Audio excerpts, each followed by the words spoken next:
Hello teachers, welcome to Para Maestros podcast. This is the English version. Para Maestros means for teachers only. Here we will talk about education, everything related with our profession, from the perspective of Latin America and from the perspective of other teachers from around the world. We will have opinions, interviews, and lots of information about education, and I hope you enjoy it. Teachers, welcome to Para Maestros podcast for educators that are committed for the excellence of education and teaching. I am Carolina. And I am Juan. Today we're exploring one of the most critical challenges facing educators, preparing our students for an unpredictable future. Yes, teachers, and sorry for the interruptions. Picture this. A student is sitting inside in your classroom in front of you, and you know that by the time they graduate, they enter a world that you might not doesn't look like what we know now fundamentally.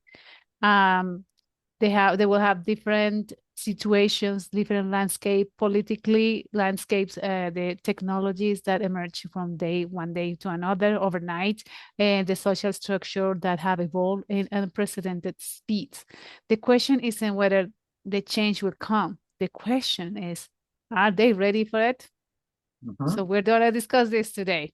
According to the World Economic Forum's Future of Jobs report, 50% of all employees will need reskilling by 2025. And that timeline has only accelerated. But here's what's even more striking. The skills of our students we need most aren't just technical. They are human skills. Adaptability, resilience, and civic engagement have become the new literacy for uncertain times. Yeah, this is life change. And the world we live when we were students is not the same as we are having now. And when we prepare, I'm not sure. It's like I'm thinking about my school years. Where did they teach me? If they teach me how to be ready for these changes, and I don't think they did it. Not too bad, but wasn't too good either. Now today, teachers, we're diving into the deep into how educators can equip students with these essential capabilities. We'll explore research-based strategies, examine real pedagogical frameworks, and discuss practical approaches that can be implemented in your classroom starting on Monday. Nice, right?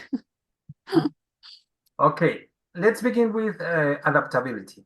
Arguably the most crucial skills for navigating uncertainty. Dr. Carol Dweck's groundbreaking research on growth mindset at Stanford University provide us with a scientific foundation for building adaptive learners.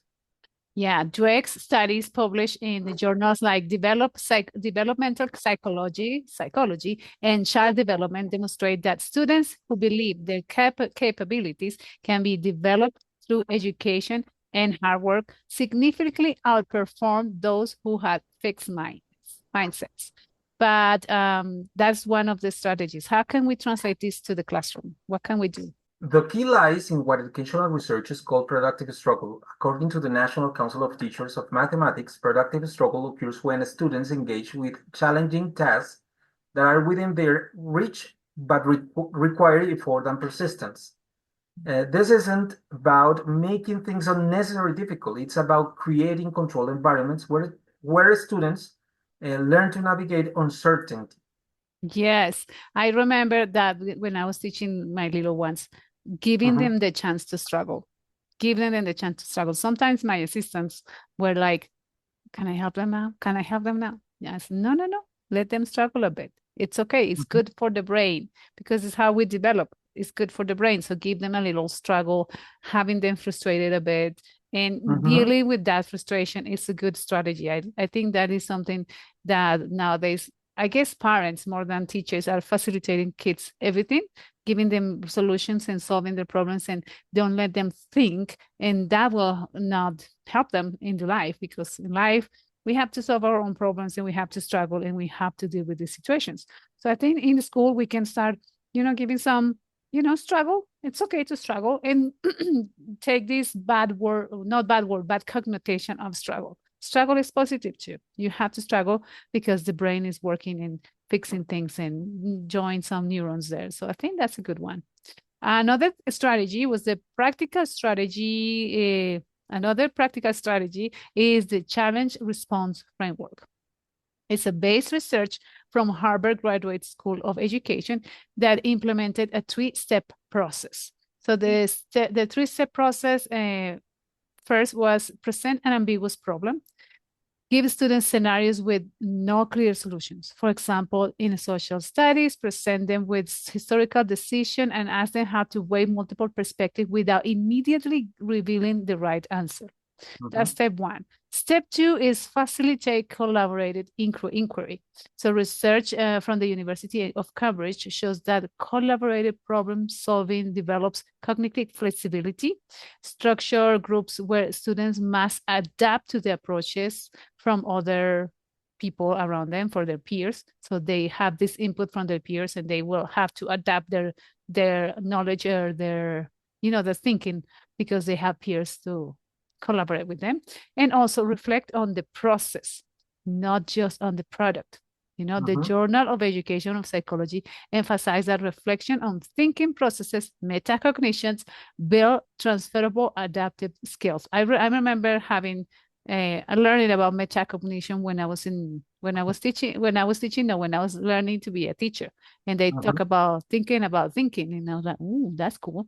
So yeah, metacognition is interesting, and I use it with little ones, like, how did you do that? How did you come up with that answer? Show me the process, and that helped them to do, to think about what the process was. So I think I like that strategy. Is cool, quite cool. One of the process that it's one of the most important process in pedagogy.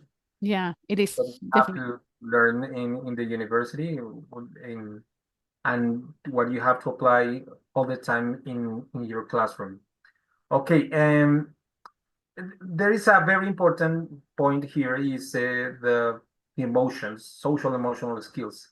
Adaptability isn't just cognitive, it's emotional as well.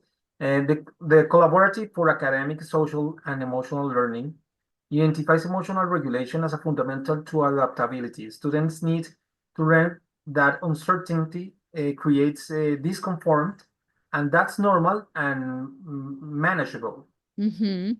Yes, I know. I thought I've read it or I saw it somewhere that the brain, it doesn't go well with uncertainty. So the brain always look for certain things. And when you have uncertainty in a classroom, you will have kids that are anxious. They will be anxious and, insecure what they happen. So you have to be balanced between giving some sort of uncertainty, maybe in solving problems and something things, and some safety net where they can come to and relax and, manage their anxiety. So especially with young children, having them in an unstructured schools or unstructured classroom will be a lot of chaos because they don't know how to manage it.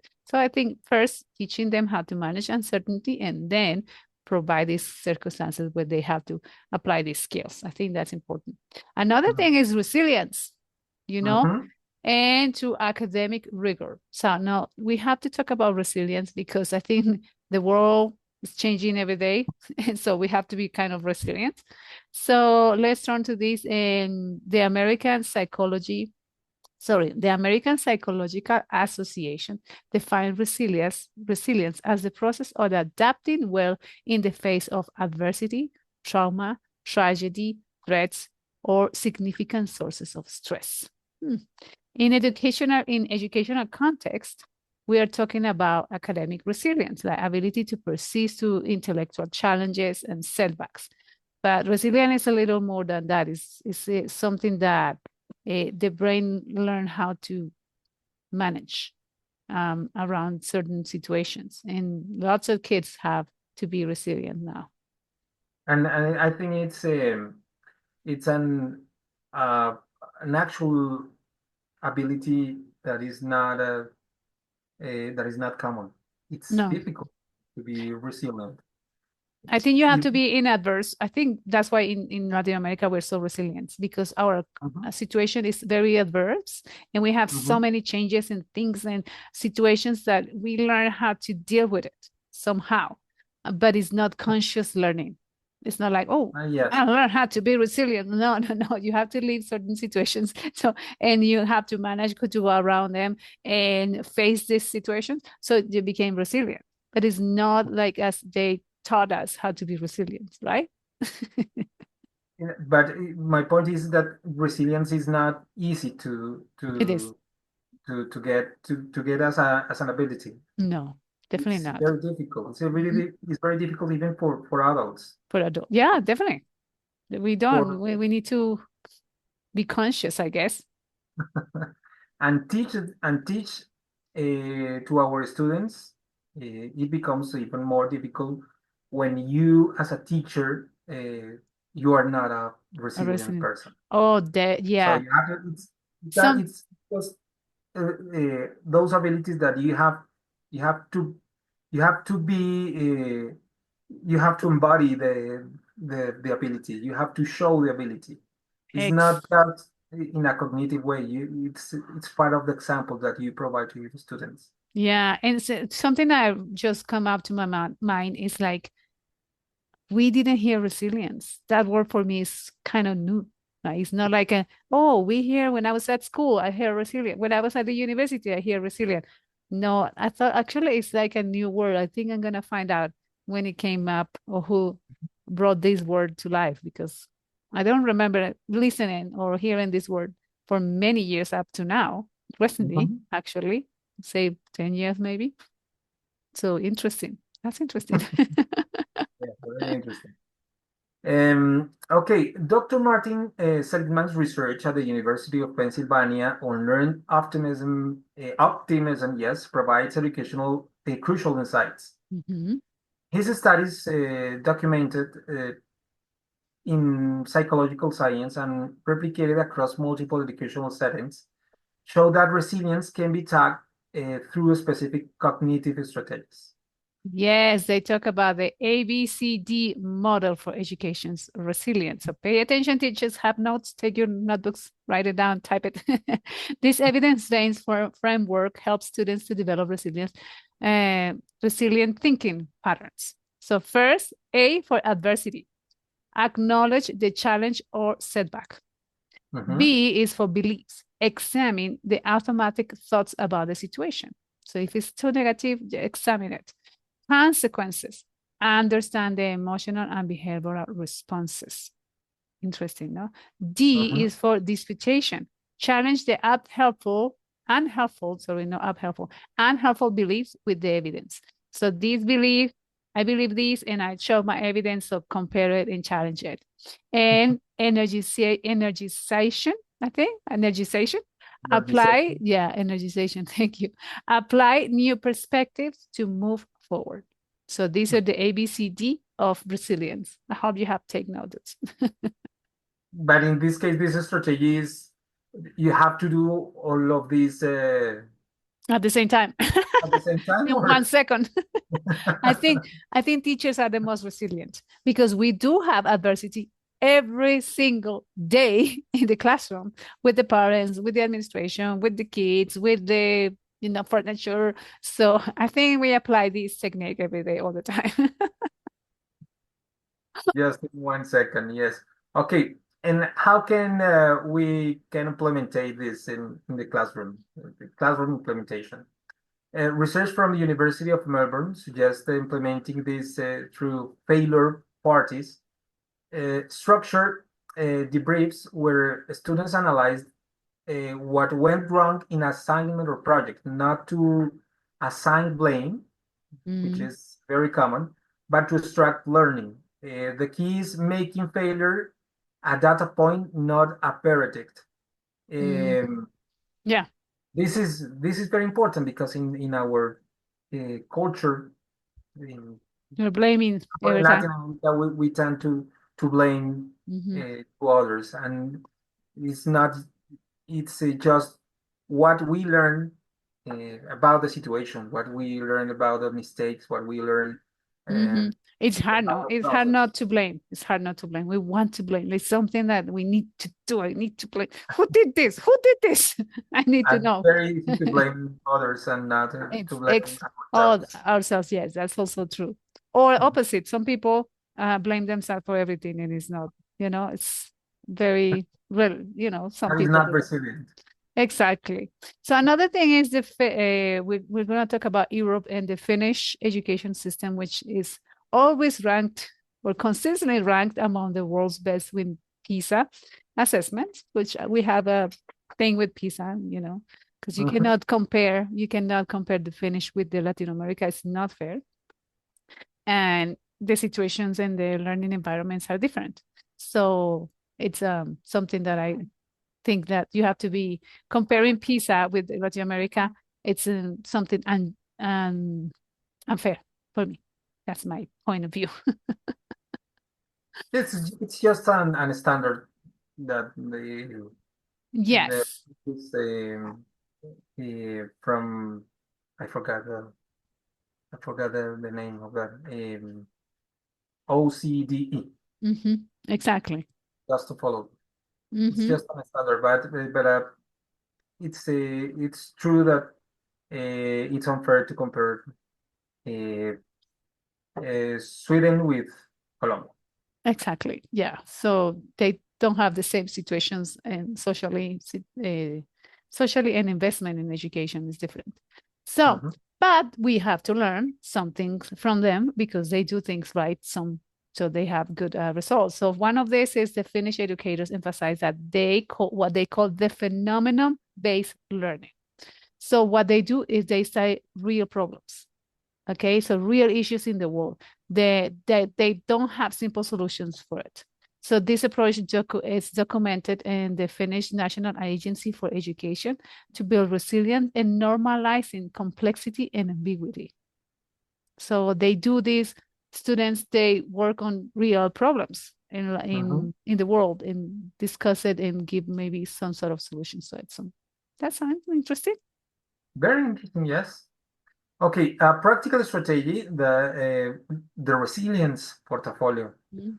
based on research from the Institute of Education Science, have students maintain ongoing documentation of challenges they have overcome, Mhm. strategies that worked and didn't work, growth they have observed in themselves, questions that led new understanding.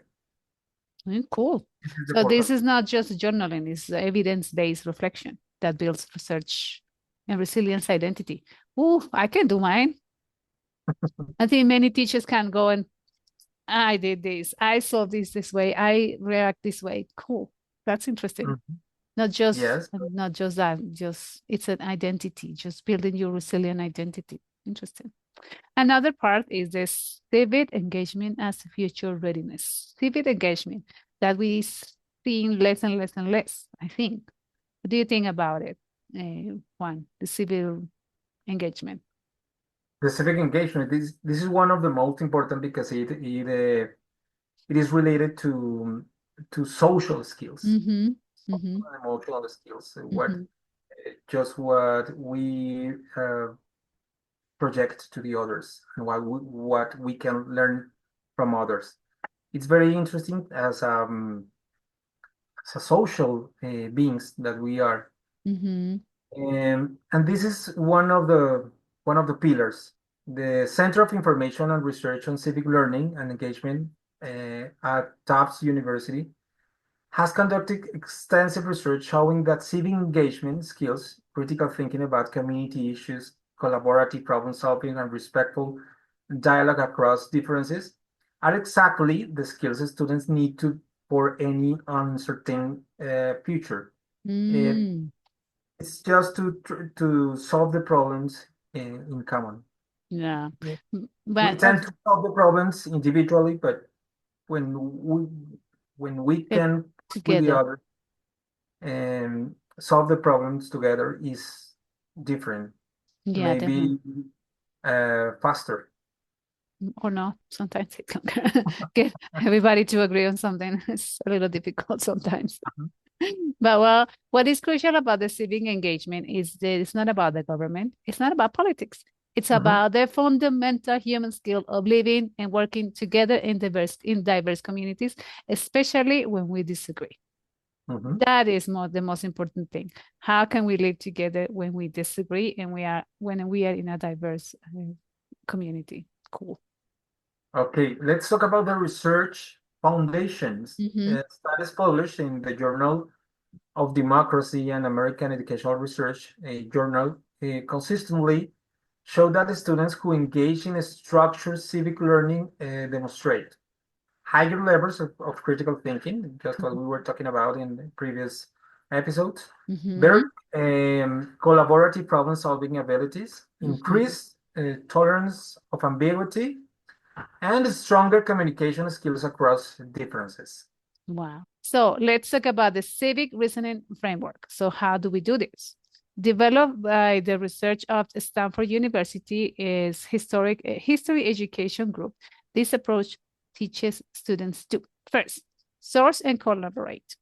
Evaluate the information credibility essential in our information-rich environment. We already talked about this several times in several episodes, but it keeps coming, so must be something important. Contextualize and understand how time, place, and circumstances and perspectives affect perspective. We talk about this when we talk about history, right? We did an episode about history. And close read, analyze argument for logic, evidence, and biases. Important. So if we have this reasoning, then the students can get a better understanding of what's happening. Cool, but civic engagement goes beyond analysis. It requires action. The Constitutional Rights Foundation has developed evidence-based approaches for what they call democratic participation. This means giving students real opportunities to engage with community issues at age appropriate levels. Yes, exactly. For example, for elementary students, they can research at school neighborhood issue and present the issues to the community and the administrator. So that's something that I think this essence of Colombians education, the system is that, but I don't see it apply as much. I don't know if it's true, but what I noticed is when we did the PE project educational institutional, yes, institutional education, the base of it is how to help the community, isn't it? That you have to contextualize teachers in Colombia. When you want to open a school, you have to see the community, see what are the problems in the community, and supposedly solve these problems within the schools. But I don't see it as apply as much as because the document is like this. The project's so thick. You have to write so much things about the community and the situation, and I think that's the base of that education system. But in private schools, I didn't see the schools engaging with the community. I don't know in public school if they do it or not. It's a this document is a foundational document. It's just the education that you are going to provide as a school have to fix with the context, have to respond with about the necessities of the context. And it's just what you have to teach to your students in response to the context and be useful to your people, to your community. Your community. So the base is quite nice. The problem is the application of it. That's the thing that we're missing, because that's the base. When I was starting to be a teacher, I remember to see, oh, so you have to open a school, you have to solve or look at the community and try to solve the problems in the community. And that was great. That's the idea. The school was solving problems besides taking the kids all day or having the kids all day, something other problems in the community. But now I don't see it. It's always there, but I don't see the schools applying as much. Or maybe I'm ignorant and I don't know which ones. Maybe they're doing it. Some schools are doing that, but okay. So for middle schools, what can you do? Teachers, you can have students conduct surveys about community concerns and present the findings to the local government. So see you scaling first to the school, then to the local government. In high school, what they can do. In this high school, students can engage in structured policies, analyzing and participate in mock government processes based on real current events. So having the government, we also have this in our school system in Colombia, with having a government in the school. We have actually government in school. And I was elected one when I was, I think, 10th grade. I was elected part of the community, of the, what is it, consejo? I was Yeah. one of the consejo. I was elected to be representative of my classroom. I remember that, and there was voting, and there was saying, and this is something that we do since the kids are very little in Colombia. Kids have to vote for the representation, Yes, kids and vote for a representation in his for his classroom, mhm, and there is a president, mhm, is a president for all school. mhm. That And there is like a sort of congress, sort of like they have I remember they have the parents that are representative, the teachers that are representative, the students that are representative, and the administration that are representative. They're supposed to meet and make decisions together.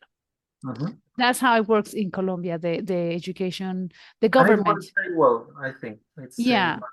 No, I not just no. I think we see education as a long-term solution.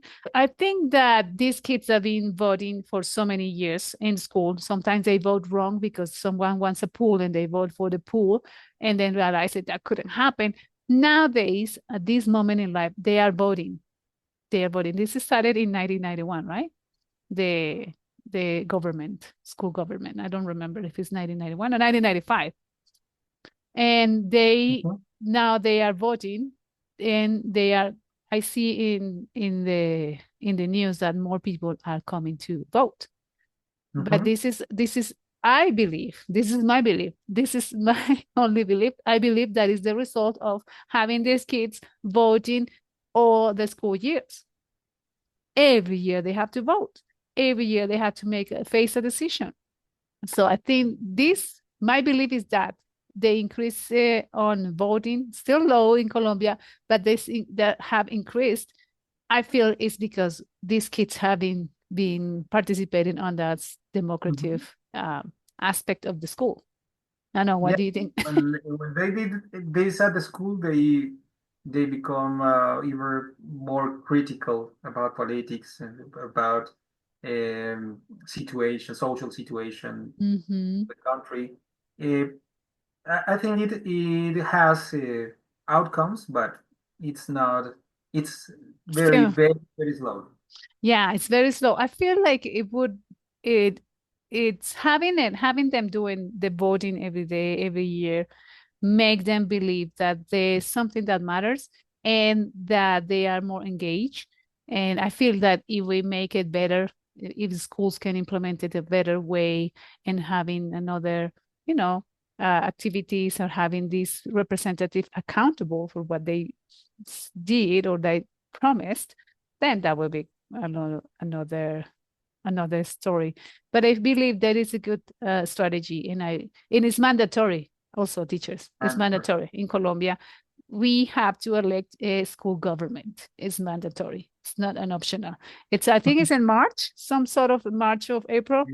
February. Oh, it's in February, radio, when we start school in February. And I remember my little ones doing the campaign, because at that age they love to be the ones that they want to be voted for. So they do the campaign, they bring their posters. I remember the ones that promised the pool, the ones that promised things that they couldn't afford, they couldn't do. And it's okay, because that's their learning, you know. You vote for the pool never came. Now you know. Next year you may vote for something different, you know. So that's what I think is an amazing activity here.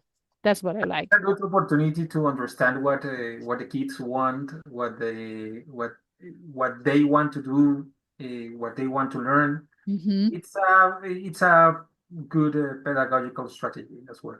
Yeah, I feel like it is. There's so many mandatory things that we have to do, like the environmental thing, the project Yeah. of the environment, the project of government, and there's seven. I remember that seven projects that do. Is it not seven or three? No. That we have to. They're mandatory in schools in Colombia. But the one that I remember the most is this government one. It's Mhm. interesting. Hmm. So let's see, teacher. Sorry for the we went out of their way. So we can integrate these. How can we integrate these resilience, civic engagement, and adaptability to the practice every day. What can we do in everyday life? So what do you think? Strategies. What strategies do we have? Strategy one, cross-curricular project-based learning. Mhm. The Bach Institute for Education has conducted extensive research showing that well-designed project-based learning naturally develops all three capabilities. The key elements are authentic problems, issues that matter to students and communities, multiple solutions path, not a single right answer. This is very, very important. Public products, work that reaches beyond the classroom, and reflection and revision, building opportunities to learn from setbacks. Another strategy two, is the Socratic seminar with contemporary issues. We already talked about the Socratic questioning. So research from the National Ideas Center demonstrate that structured dialogue about complex issues builds both critical thinking, civil and civic discourse skills. The format is students read diverse perspective on current issues. They discuss the specific protocols that ensure all voices are heard. Then they focus on understanding the different viewpoints, not just the winning arguments. And then explicit instruction in the dialogue skills like paraphrasing and building ideas. So they can paraphrase their counterpart. Based on research from the New Teaching Network, have students regularly engage with current events analysis, weekly examination of unfolding situations where outcomes are unknown, future scenario planning, considering multiple possible outcomes for current trends, personal reflection, how they are developing their own capacity or uncertainty. So the crucial insight from this implementation research is this. These skills developed through practice and low stakes environments. Students need lots of opportunities to navigate uncertainty, experience setbacks, and engage in civil discourse before they face the high-stake real-world situations. So put them in these situations constantly so they can build this resilience and these skills to navigate the future, our uncertain future. Let's talk about assessment and measurement. How do we do that? How do we know if we are succeeding? Traditional assessment often misses these crucial capabilities.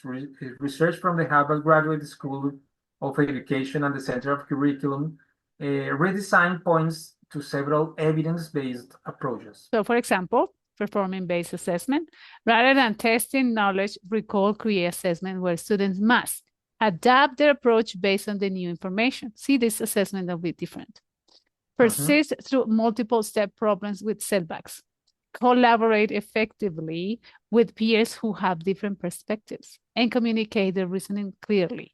So if you see these things, I think we can do a rubric and then you can assess these skills successfully. The portfolio assessment, or another portfolio. The Coalition of Essential Schools have documented success with portfolios that include evidence of growth over time, reflection on learning process, documentation of collaborative work, and examples of civic engagement. Nice.